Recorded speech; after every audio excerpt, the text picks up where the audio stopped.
I never thought my own blood would look me in the eye and call me an embarrassment, but there I was, standing in my weathered overalls on the front porch of my old Georgia farmhouse, watching my nephew's shiny BMW kick up dust as he sped away. "Uncle Jed, it's just not the vibe we're going for," he'd said, his city slicker voice dripping with that fake sympathy rich folks use when they're stepping on you. His fiancée, that high society princess from the Atlanta elite, had nodded along, her diamond ring catching the sun like a taunt. They didn't know I was sitting on a fortune bigger than their wildest dreams. Millions from patents and land deals I'd kept hidden under my Hick facade. And they sure as hell didn't know that by the time their perfect wedding rolled around, I'd make sure they regretted every word. But let's back up, because this story, it gets a whole lot uglier and sweeter before it's done. My name's Jedediah Harlan, but folks round these parts just call me Jed. I'm pushing 70 now, born and raised on this sprawling plot of land outside Macon, Georgia. My daddy was a sharecropper, scraping by on peanuts and prayers during the Depression, and Mama? She kept us fed with whatever she could grow in our backyard patch. I learned early that hard work wasn't just a virtue, it was survival. School wasn't much for me. I dropped out at 16 to help on the farm after Daddy passed. But I was always tinkering, always thinking bigger than the red clay under my boots. That's how the empire started, quiet-like. Back in the 70s, I invented a simple irrigation system that saved water during droughts. Nothing fancy, just a valve that adjusted based on soil moisture. I patented it on a whim, using money from selling a few hogs. Turns out big agribusinesses loved it. Royalties trickled in at first, then poured. I didn't flaunt it. Lived modest. Old truck, patched up roof, overalls from the feed store. Invested smart. Bought up cheap land when farms went bust in the 80s farm crisis. Turned them into sustainable operations. Organic peanuts, soybeans, even some experimental hemp when Georgia legalized it. Flipped properties leased to corporations. By the time I hit 50, I was a multimillionaire on paper. But to the world, just old Jed, the bachelor farmer with a bum ticker. Heart disease crept up on me like a thief in the night. Started with chest pains during harvest season 5 years back. Doc said congestive heart failure. Pumps weren't pumping right. Pills, diets, the works.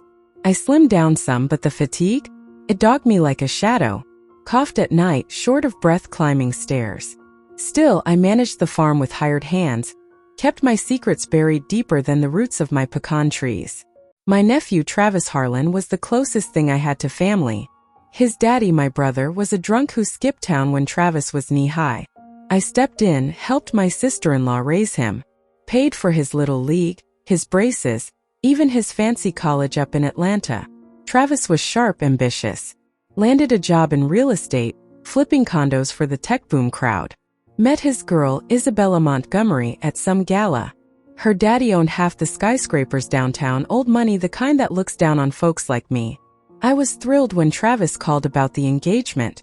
"Uncle Jed, your family. Gotta have you there," he'd said. Planned a big shindig at the Atlanta Country Club. Black tie, champagne fountains, the works. I dusted off my one good suit, the navy one from my sister's funeral 10 years back. Even practiced my walk to hide the limp from my swollen ankles. Figured I'd sit in the back, soak it in.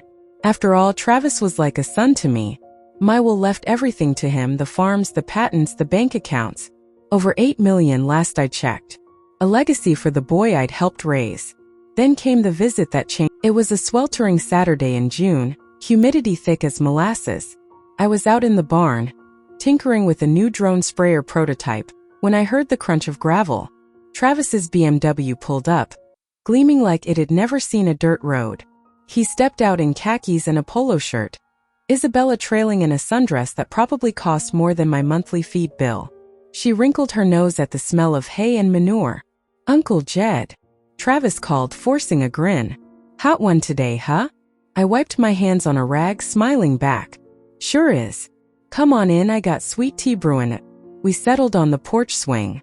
Isabella perched like she might catch something from the cushions. Small talk first, weather, crops.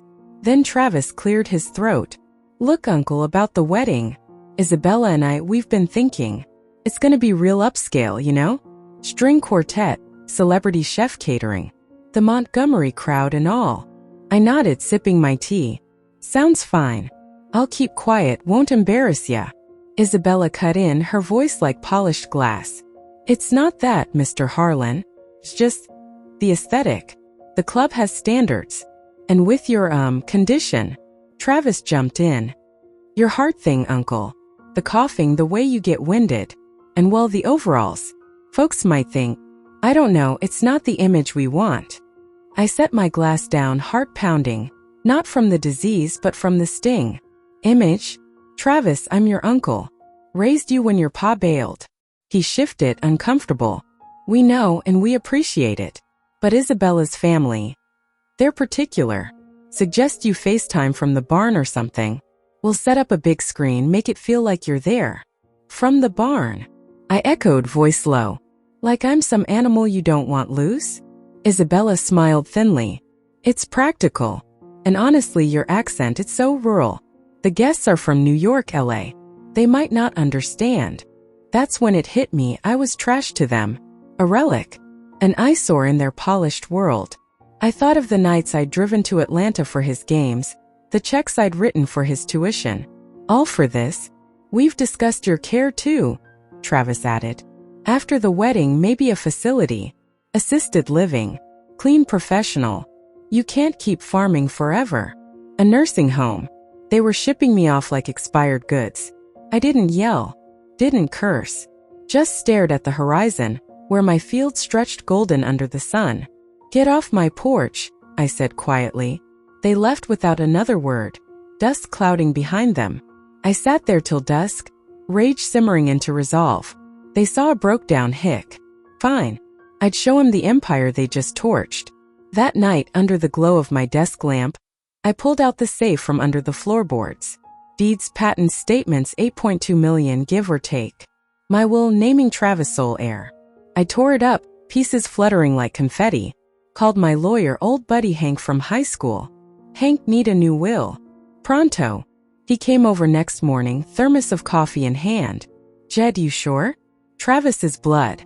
Blood don't mean loyalty, I growled.